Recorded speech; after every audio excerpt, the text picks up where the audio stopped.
ওই যে তালিকা করেন ওই তালিকা করবেন।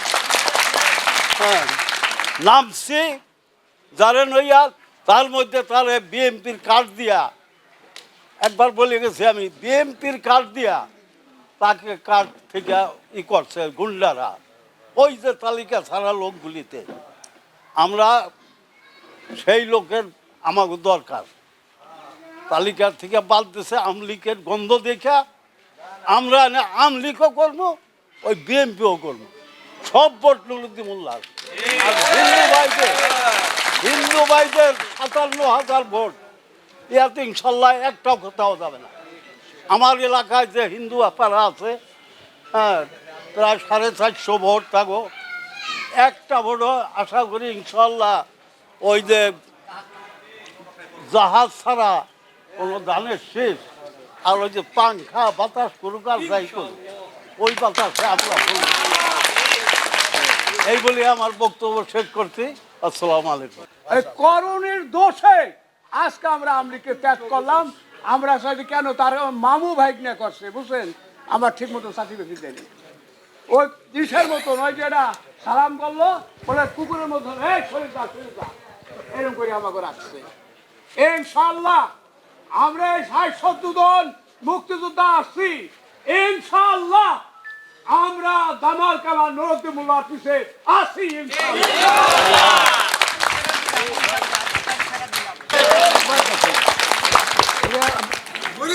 আমরা মধ্যবিত্ত ঘরের লোক, আপনাদের সন্তান, আপনাদের পর্যায়ের লোক, আমরা আপনার থেকে উপরে, আপনারা আপনার থেকে নিচেই আমরা। কিন্তু এই পরিবারে একবার আনেন, একবার এমপি আনেন, ব্যাংকের খেজমত করে থাকবো। যে খারাপ করে করেন না, ভবিষ্যতে ভালো করে তত ইনশাল্লাহ সবাই করবে। বাংলাদেশের পতাকার দিকে তাকালে আপনাদের চেহারার কথা মনে পড়ে, কারণ আপনাদের অবদান এটা পৃথিবীতে বাংলাদেশে কেউ কোনোদিন বলতে পারবে না। যারা বিশ্বাসঘাতক, যারা রাজাকার, তারাই বলে। যাই হোক, আজকের বিষয়ে কিছু কথা বলি। আপনাদের প্রিয় প্রার্থী জনাব জামাল কামাল মোল্লা নুরুদ্দিন মোল্লা, আজকে হঠাৎ একটা কথা মনে পড়লো। ৮৮-র বন্যায় যখন সারা শিবচর ডুবে গেছিল, মনে আছে না সবার?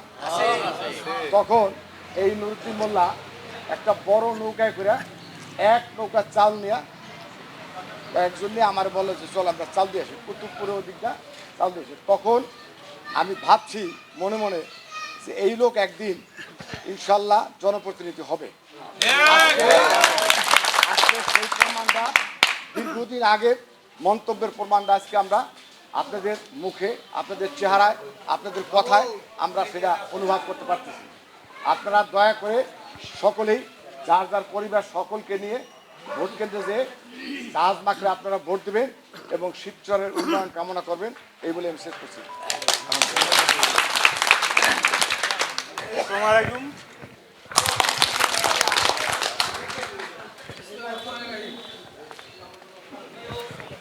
বাংলার গৌরব, স্বাধীনতার গৌরব, আমাদের মানচিত্র যে সৃষ্টি হয়েছে বাংলাদেশে, যাদের মাধ্যমে তারা সকলে আমার সামনে বুঝতে পারছে। সকলকে সালাম ও শুভেচ্ছা জানাচ্ছি। আপনাদের ঋণ বাংলার মানুষ কখনো শেষ করতে পারবে না। অনেকে বলে বাংলাদেশ ২ বার স্বাধীন হয়েছে। আমি বক্তৃতায় বলেছিলাম ঢাকার গুলশানে বিশাল জনসভায়, বাংলাদেশ একবারে স্বাধীন হয়েছে। বাংলাদেশ একবার স্বাধীন হয়েছে। আমরা গণতন্ত্রের জন্য দ্বিতীয়বার লড়াই করেছি। এটা ভোটের আন্দোলনের লড়াই ছিল আমাদের, যেটা এটা কোনো স্বাধীনের জন্য নয়। এটা আমি যখন এই বক্তৃতা দিয়েছি, এটা ছিল আজ থেকে ১২ মাস আগে। তখন কিন্তু মানুষ ওই পক্ষেই ছিল সবাই, দ্বিতীয়বার স্বাধীন দিয়েছিল। আমি কিছু নো, আই ডোন্ট বিলিভ। স্বাধীন বাংলাদেশে একবারে হয়েছে ৭১ সনে। তো সেই স্বাধীন আপনারাই সবাই করেছেন। আপনারা সমস্ত কিছু ত্যাগ করে জীবনের ঝুঁকি নিয়ে বাংলাদেশের মানচিত্রকে, বাংলাদেশকে উপহার দিয়েছেন পৃথিবীর বুকে। আপনারা চিরদিন আমাদের হৃদয়ে থাকবেন, ইজ্জতের সাথে থাকবেন, সম্মানের সাথে থাকবেন।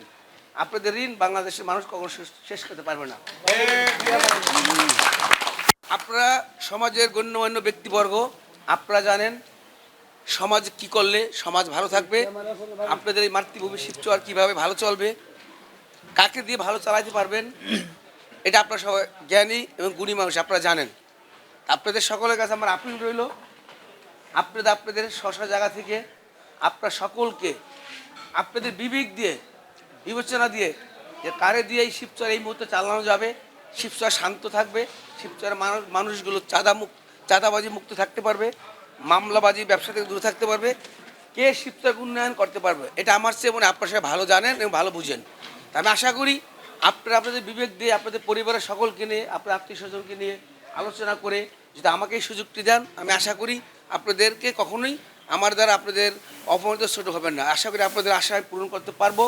এই আশা ব্যক্ত করে আপনাদের সকলের কাছে আমি আমার জন্য দোয়া এবং আমার জাহাজ মাকড়ায় ভোট দিয়ে আপনাদের ভাই সন্তানকে জয়যুক্ত করবেন ইনশাআল্লাহ। এই আশা ব্যক্ত করে আমি আজকের মতো শেষ করছি। আপনারা আসছেন, আমি অত্যন্ত আনন্দিত এবং গর্বিত, এবং আপনাদের সকলকে ধন্যবাদ সময় দেওয়ার জন্য এবং আমাদের বাড়িতে আসার জন্য। এবং এটা আপনাদের বাড়ি, আশা করি আপনারা সবসময় আসবেন, যে কোনো সময় আসবেন, কারো বলে আসতে হবে না, কাউকে নিয়ে আসতে হবে না। আপনাদের যখন যার মনে হচ্ছে আসবেন, যার যার মনের কথা বলবেন, আমার কাছে আসতে হলে কাউকে নিয়ে আসতে হবে না, কাউকে বলেও আসতে হবে না। সবাই ভালো থাকবেন, আমার জন্য দোয়া করবেন। আসসালামু আলাইকুম ওয়া রাহমাতুল্লাহি ওয়া বারাকাতুহু।